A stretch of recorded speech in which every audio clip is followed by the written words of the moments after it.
and welcome to Hope Springs Eternal. I'm Pastor Jay Jackson, and with me today are Pastor Katie and Paul Roberts, our music director here at First United Methodist Church. Pastor Ricky is on the road today, and we decided to upgrade by bringing in a Brit to speak about hymnody and the Methodist tradition here in East Texas. So, Paul, why don't you say a few words about who you are and how you came to be where you are in the ministry of this church? Well, I came over to America in 2003 and became the director of music here in 2005. But I was part of the choir here from 2003 until 2005. So you knew what you were getting into. I knew what I was getting into, Okay. so I sang with the choir and I led the handbells in that time when I was teaching at Pine Tree High School. And then went full-time here in 2005. Previous to that, I was living on the east coast of England in a town called Cromer, Cromer, and I was a member of the church choir there from the age of 7 to when my voice broke about 11, I suppose, and then I sang with the adults for a certain time, then went off to college, so I have that as well. But I also used to play the organ at a small village up the coast, about 5 miles, which I used to cycle to every Sunday. I used to play the organ there at a small church at Upper Sheringham, which was interesting as well. So I've been involved in church music for many years, from the age of 7, basically. Yeah. And so when I came over here, and Methodist, we're not that different. This is Anglican, of course, Anglican church, but it's not that huge a difference. Yeah. Really. So the way in which Paul usually describes it is he decided to be vile and come to America and work with us Methodists here in East Texas, much as Wesley went and became vile to go out into the countryside there in lovely old England. So Paul brings us a sense of purpose, and he grew up on the right side of the pond. And so we're thankful for Paul, and he does an amazing job as our music and fine arts director here at First United Methodist Church in Longview. And one of the things that I know I appreciate about Paul is that he doesn't just know the music. He understands the importance of how that music ties into the overall and overarching theological and spiritual purposes of worship. And I don't mind saying Paul's been one of the great people to work with in my ministry, and we're blessed to have him. Katie, what's been your experience of the hymns and your faith development? I've sung the hymns as long as I can remember, I guess. So I don't really remember when I started getting involved in church, but probably around confirmation age. And we had traditional and contemporary services, and I've enjoyed both. And so I've loved the hymns, and I can recall my grandma singing them and my mom singing them. And I think of the phrase, the songs that we know by heart, that at bedtime and things like that. I do have a contemporary song that I sing to my kids, but more often than not, the things I go to are hymns. Great is thy faithfulness, and how great thou art, and others like that I just think have formed me, and that I fall back on, and that I love, that they're just stored somewhere down deep inside. So. Yeah. I find it really fascinating. Here I am. I grew up in West Virginia.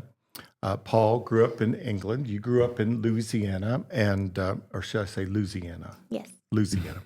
And here we are in East Texas, melding very different backgrounds, and yet formed by many of the same hymns and experiences of the faith that have been shaped by these hymns in our lives. I was a Methodist preacher's kid, for those of you who don't know me and my story, and some of my earliest memories were not just of worship services and those songs that we sang and those feelings that they evoked in my life, but even revivals when guest preachers would come in, and we would have a very strong tradition that we would have hymn sings on those revivals, and to be there with what was the old Cokesbury hymnals, the little brown hymnals that many of us grew up in this faith, and singing these songs of the past that were not a part of the normal set of songs we were singing, but bringing out the sort of connection to what was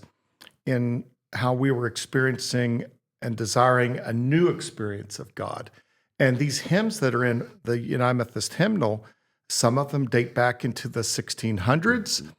Some of them are from the decade before the hymnal was published. They come from different eras.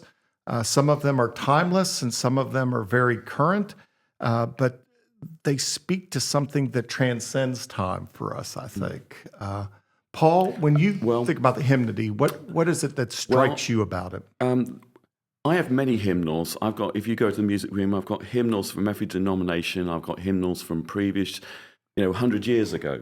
And it's amazing how these hymns have changed over time, how some have stayed in and some have gone. When you think about the prolific hymn writers, Fanny Crosby, for example, if you look at older editions of the hymnals, you'll find many. She wrote hundreds. Oh, yes. Like Isaac Watts also wrote probably about 750.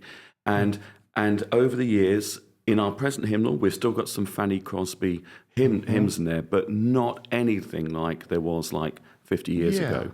It's interesting about how they have seasons for some of those hymns, and then there are others that seem to be enduring and lasting, even through the movements of time, don't you think? Yeah, and it's interesting that a lot of the great hymns that we sing today come from the late 19th century, especially our Christmas ones. Yes. O Come Ye Faithful, Hark the Herald Angels Sing, the ones which stayed there. And that was another great revival there. Yeah.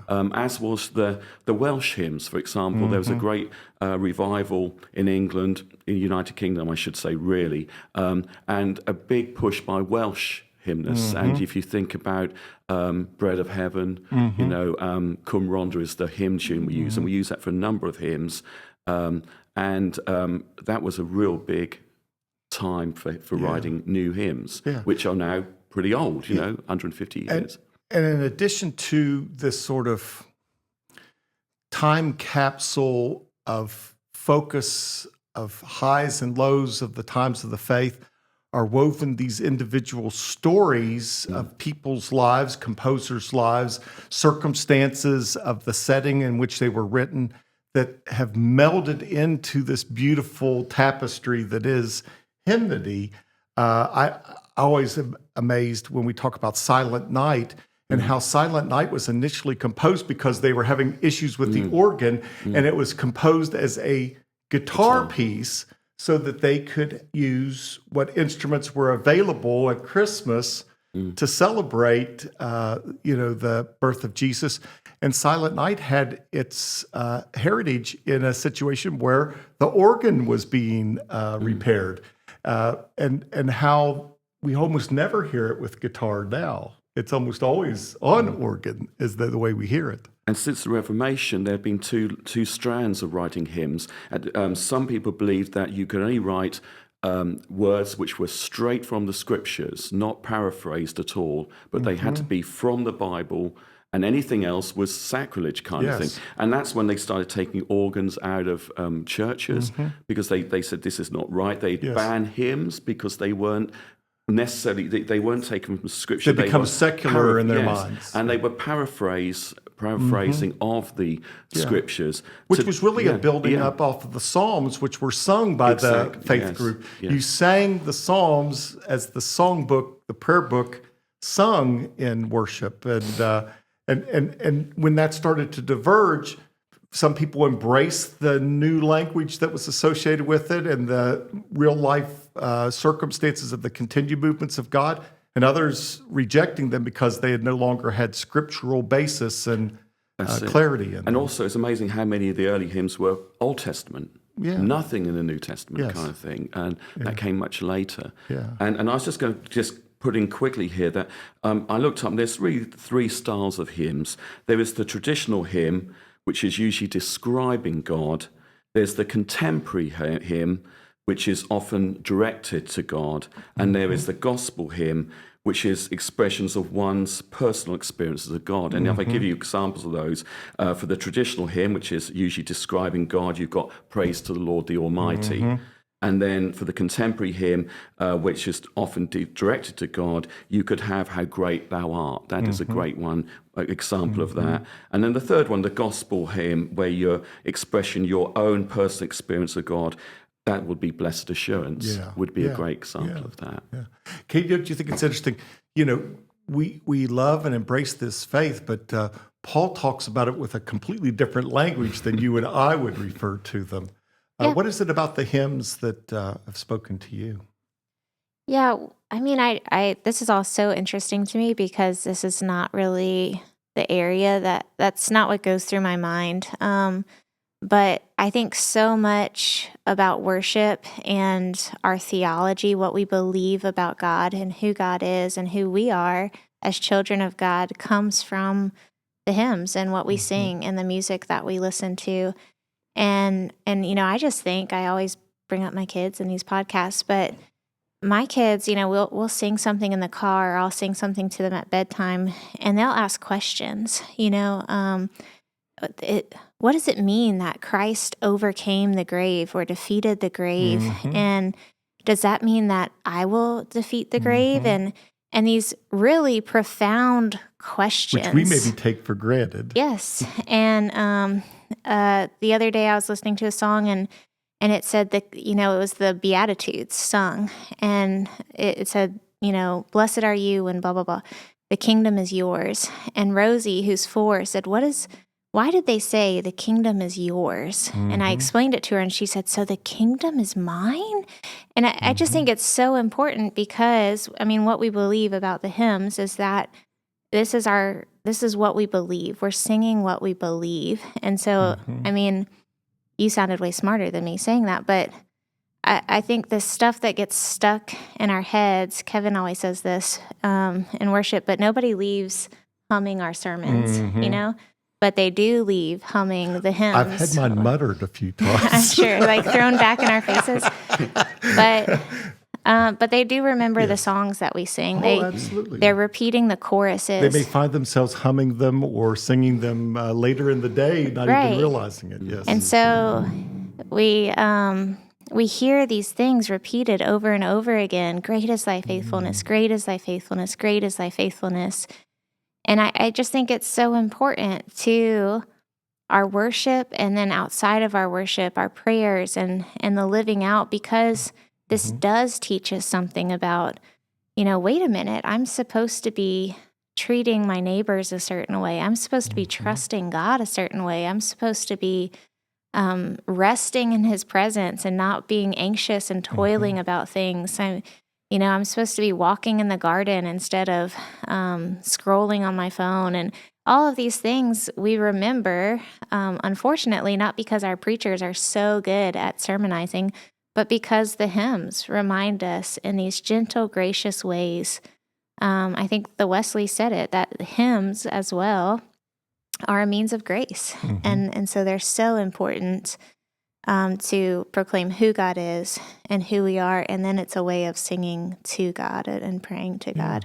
And I was going to say very quickly that most of our hymns, they're poetry. They're poetry set to music. And it's interesting that in most cases when hymns are written, the words come first. The words are written, and then a tune is written for those words. Yes. And that's how we end up with a number of tunes for the same hymn. Not in every case. Right. And there's some cases where you think, I couldn't possibly sing Amazing Grace to the tune that we know. Yes. Because, and I think it's the reason because the music and the words complement each other so well. It'd be a brave soul to write a new tune for A new Amazing tune to it, Grace. yes. You can add different tunes to it and bring it Yes. back in, but to replace the tune exactly. Yeah, and it's really interesting about how from different traditions, different hymn tunes are associated with it.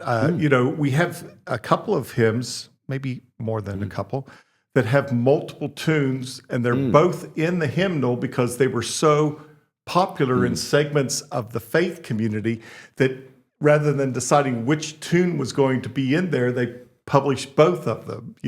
Crown him with many crowns is one that comes to mind. And even at Easter, when we sang "All Hail the Power of Jesus' Name," there's Yes. two great tunes. Yes. I think they're 155, 154, and 155. If you look in your hymnal, and they're both great tunes, great melodies. But you may actually be able to date and place the person based on the type of tune that goes with the hymn that they're most comfortable and accessible to. It's a very fascinating thing. For Methodists, for United Methodist, with our heritage in John and Charles Wesley and this holy club and this sort of holy living kind of understanding of the Church of England of the 18th century, Charles Wesley is one of those prolific hymn writers. There are Charles Wesley hymns, not just in the United Methodist hymnal, but in almost all of our faith traditions. And even John Wesley penned some hymns. So these people who were at the heart of this movement that began a Great Awakening in England and throughout Europe and then translated into a Second Great Awakening in North America, they were very connected to the music of the faith and it was a great tool in those awakenings as they shared their faith through song that helped people to connect themselves at least to the words and hopefully the meaning of the faith of those songs that stuck with them long after those sermons were dusty and forgotten by people. I mean, you have an idea how many of Charles Wesley's hymns are in our hymnal right now, Paul? There's quite a few. I'm trying to. I haven't got an exact number on that, but that'd be interesting to look at that again. But he wrote years, 1,000 hymns, right? The first hymn over in 6,000. the first hymn in a our large amount. The first hymn in our hymnal is a Wesley hymn, for 1,000 tongues to sing. Yes, I believe. I was just going to go quickly back. Now, we said that the poetry came first and then the music came after. One of the really striking examples of the other way round is Blessed Assurance.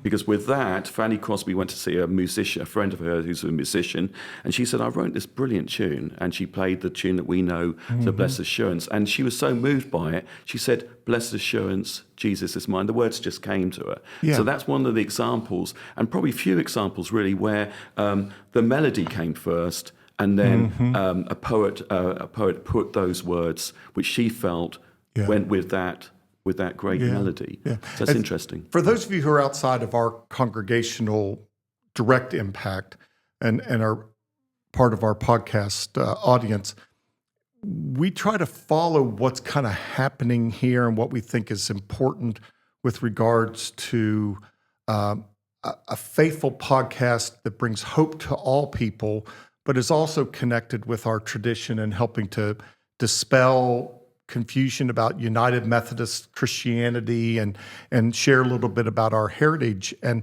here at First United Methodist Church, the reason we're moving towards the hymns now is that this summer we're going to have a time where we're going to be giving people the opportunity to pick their favorite hymns, and we're going to be centering some of our messages around hymns this summer. And it's really fascinating how we can ask dozens of questions of profound importance to the church and hear crickets in response. But when you give people the chance to pick their favorite hymn, they pour forward with this thing. There is something passionate in the response of people and connecting with these hymns to very personal feelings about the faith. And I know this. My biggest fear during this time is we won't play somebody's hymn that they wanted us to sing, and they're gonna let us know about it because they are passionate about these hymns. Yes. I think, everyone's got their favourite hymns. I never tell people hymns I don't like, but I do tell people hymns that I do like, and Paul, share that. I know what they are because you crinkle your nose up when I ask you to sing them, okay? But No. I've got an open mind on it. But if I could just say my three favourite hymns. Oh, yeah, please. If I could I would love just to do hear that. what your three because they may favorites not are. be. Everyone knows there's Amazing Grace, and I'm just trying to think of the side there, basically. But there's two hymns. There's the one called Abide With Me, which is really an evening hymn. That's why we really don't sing it. That is a beautiful hymn. If you read the words, very melodic. Very melodic, and that's another good example where the words just complement the music so well, and vice versa. And you just couldn't think of another tune that went with that one. Another one, which is also an evening hymn, so we don't tend to sing this, but it's The Day Thou Gavest, the Lord Descended. Both of these are in our hymnal, our current hymnal. I'm not as familiar with the second one. I'll have to check it out. Yes, more. check it. Then We just don't have enough evening services to have those. no, maybe we could just pretend it's an evening service and put them in, or put it at the end of the service. Maybe, Yes, exactly. And the last one is probably which one? My favourite hymn of all time is "The Church as One Foundation." Okay. I just love that hymn. I think it's a great melody. It's great harmonies, and what great words. I mean, they're just. It may be a bit confusing to some people these days because of the meaning of them, but in our hymnal there is a modern interpretation of that hymn on the next page. If you look on there, 545, I think it's the number of that one. Well, one of the things I really appreciate, Paul, among the many things I appreciate about you, is that it is seldom the case that as we are worshiping, even though we've talked about it and planned what is going to be in the worship service, that as we sing the hymns, I find a phrase, I find a perspective, I find an insight that it's like, I got to mark that and I got to remember to say something about that in my sermon. Even though it's not a part of the preparation, if there's a place where I tend to be more, what's the word I'm trying to say, interjecting something that I did not plan to say, it almost always is a line from a hymn, or I'll say, I want to use that in my benediction so that somehow I am refraining something that has been said or sung during the hymns in the benediction because I want that line to stick. We may remember the tunes maybe a little more often, but it's those powerful words that really express the faith that stick with me. I more often than not. And one of the beautiful things is when maybe we haven't had as much conversation, and yet what I am wanting to try to share, what I think God's put on my heart to share, is perfectly set up and connected to the hymns that you've picked. We do. I find that often. In our meetings, we do, when we get the scripture reading, we do try and obviously make everything fit. And that includes the morning prayer and even the call to worship. Sometimes the call to worship will be based on the psalm for that week, but a lot of the times, the morning prayer and the call to worship, which are congregational parts of the service, are based on that because we want everything to tie together. Sometimes it's harder because hymns. There's a lot of hymns on certain scriptures, and on certain scriptures of the Bible, there's just nothing. There's just nothing there because it hasn't moved people to write, poetry for that thing. I don't know, but sometimes we're picking a scripture which is maybe not in the into the what's the thing we use, lectionary. It's sometimes harder, and you have to think, rack your brain a bit more. Okay, well, where can I go with this? I know Kevin does the same as well. Well, and as you'd alluded at the beginning of this, sometimes these words are, it's scripture that is sung, right? And then there's others where it takes that and brings something from the present to connect with a story or a theme from scripture. It can be extraordinarily subtle, and it can be like a hammer, right over your head with regards to how it presents itself. But it always ties in to this language of God that we are seeking to embrace as a faith community and all. You're a wordsmith. We always like to say that Katie is our wordsmith here at First Methodist, and you all know that because she's so eloquent in her comments on the broadcast. My wife fast forwards till she sees Katie's lips moving, and then she listens because she hears enough of me as it is. Katie, can you share something about some of those words from the hymns that have struck you, or maybe recently, or just something you talked about how you sing those to your children and how they embrace them. Has there been one of those lines that's affected you of late? Gosh, I feel like in every song there's there's something. The thought of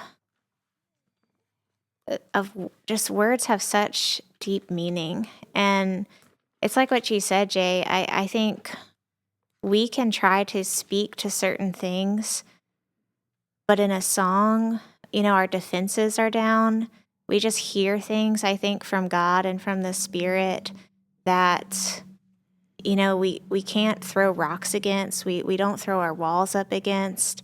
And I just think God has a way of speaking to us in a way that we hear, that our heart hears. I watched something one time about just the way our brain works and the way our whole body, the shape of our inner ear, and all of this stuff is made to receive music and symphony, and it wants harmony, and not just harmony. I mean, about the friendship harmony, but musical harmony. And I am not a music person. I work more with Kevin than I do with Paul, but he'll tell you, I suggest songs that are like, it takes 40 people to do this song, and instruments that I can't even name. And I'll be like, I don't care about that. I care about the words of the song, because God speaks to us through the words of those songs. But the ones that I go back to, I sing Great is Thy Faithfulness all the time. And this isn't a hymn, but I sing Goodness of God all the time. And to the point that sometimes my kids say, why do we always sing this one? And I just think, man, at the end of the day, to recount God's faithfulness and how his promises have never failed me is just so important to me. And so, that is one. And I know everybody's favorite is How Great Thou Art. And so I don't have any anything to add to it, but when I picture heaven, that last verse of that song of just, just falling to our knees and proclaiming how great thou art. Yeah. And your soul singing, it's just such a release. I just love it. I can remember as a child singing How Great Thou Art. Mm-hmm. And then sings my soul, my Savior God to thee. And I would feel the hair on my arms rise, and I would feel a tingle. And some people would say, well, that's just a vicarious reaction. It felt like the presence of the Spirit coming alive. I would have that kind of overwhelmed sense.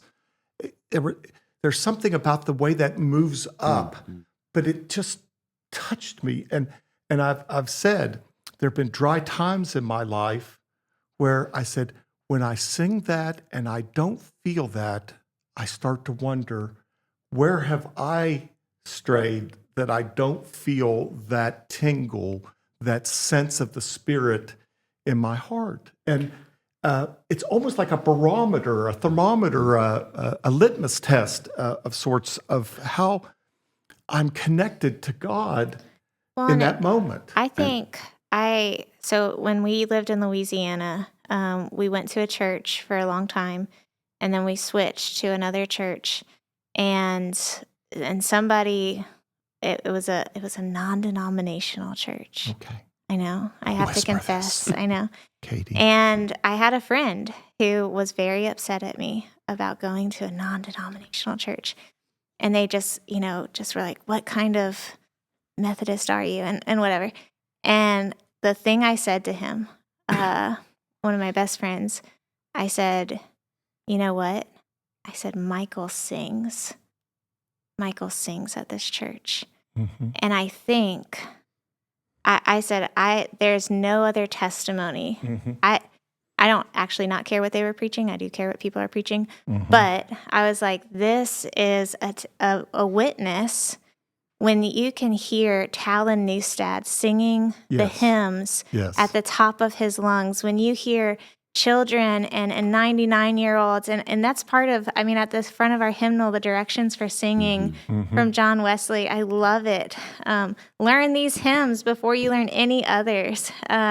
Sing them and sing all of them, and sing lustily and with good courage. I think there is something, whether it's a tingly feeling or just singing them. And sometimes I see people standing there in worship, and it is like the Spirit takes over and their mouths start to moving or they start swaying. And it's like, it's got you. God's got you. Yes. And there is something about singing. Which is something that we've kind of lost in many ways, because I notice a trend, maybe, Paul, you could speak to this too, where I can remember 50 people making more noise than 500 can make during a singing of a hymn.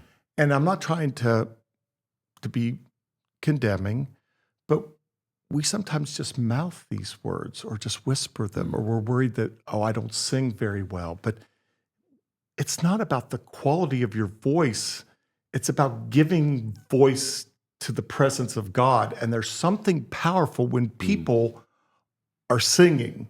And I think Wesley says something about that at the beginning. It's not how well you can sing, Yeah. it's sing. But I think going back to what you said about, both of you said about this tingling feeling when you sing the words to the melody. And that again is, I think, the link between that is a successful link between the music. And you said how great thou art, then sings my soul. There's no accidental reason for this, but when it goes, then sings my soul, we're getting higher and we're getting louder. And that's a good sense of what we call word painting. We're making the music reflect what the words are saying. I think that's got a big bearing on this. And let's not forget It touches those nerves. It hits those buttons. And I think that when it does that, that's when the music and the words are working perfectly together, because they're reflecting each other. But let's not forget that hymns were written for congregations.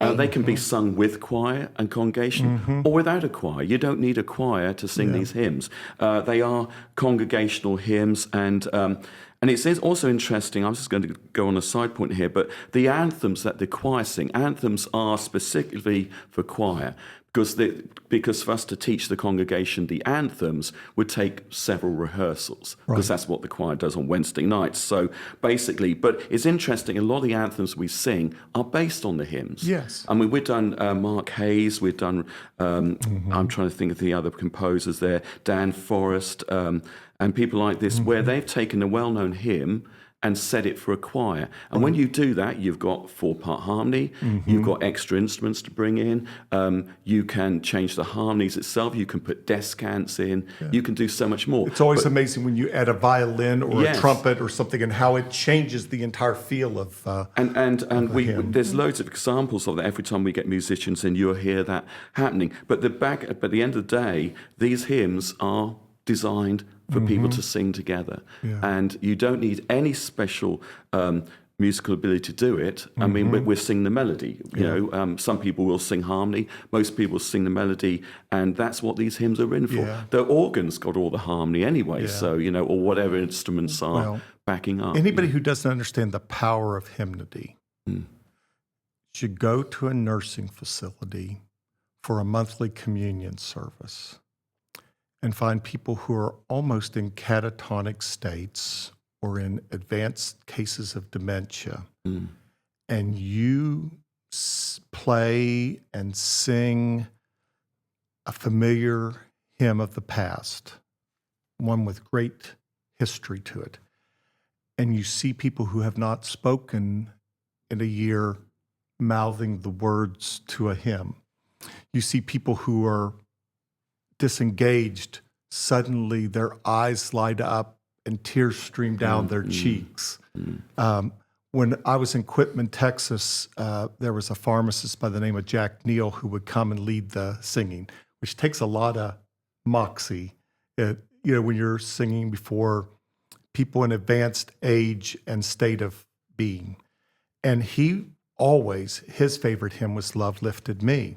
And he would sing that, and he'd go around like he was Phil Donahue or Oprah Winfrey or one of these show hosts, and Ellen DeGeneres, and he would go around and he'd say, "Love lifted," and people who weren't saying anything would say, "Me," and it was just the way in which it connects at a different level. Someone who hasn't done anything, but you put them in front of a piano and they start playing their favorite hymn. It's a powerful instrument. Yes, and we saw this at Christmas. You come, when the handbells go out to these nursing homes, and Jay's been there, and you see them when we start playing these come alive. Christmas carols. They're all singing, and where we go to the memory sections are there where people have got dementia. They are singing and they're smiling. They just pick up on those words, and it's quite amazing experience. So I guess what I wanted to get around back to is, we need to find a way to re-inspire and re-engage people in the singing of the faith, whether that's in the traditional hymnody or in contemporary Christian music or whatever. However we are expressing it, whatever ilk or genre or corner of the music spectrum that we're involved in, we need to get people back involved, because it's not just enough to hear these words. It's about engaging with them. And when we sing them, we engage them in a deeper way.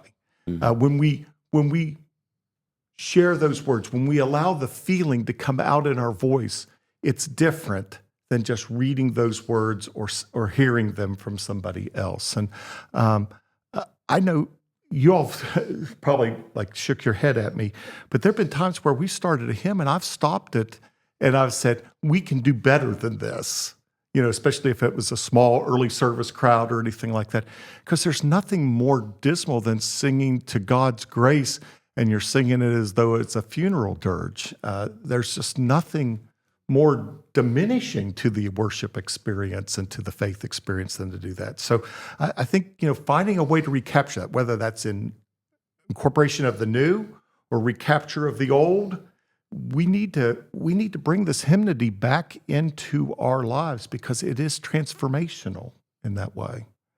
I just felt really strong about that. Anything you were wanting to say something when I interrupted there, Katie? Did I interrupt you? I don't think so. I'm just going through all my favorite hymns. I also was just thinking about how it connects us. I spent many summers in Haiti for, about 10 years, and the Haitian hymnal, it's different tunes. I don't know if that's the right word, or melodies. I don't know. Anyways, it's different sounding, but the words are mostly the same. They might change a few so that they rhyme a little bit better in Haitian Creole, but it is really cool to be in another culture, in another language, and then to be, oh wait, that's this hymn, and to get to sing. And I think our hymnal and our songs connect us across different cultures and different ethnicities, and it binds us together.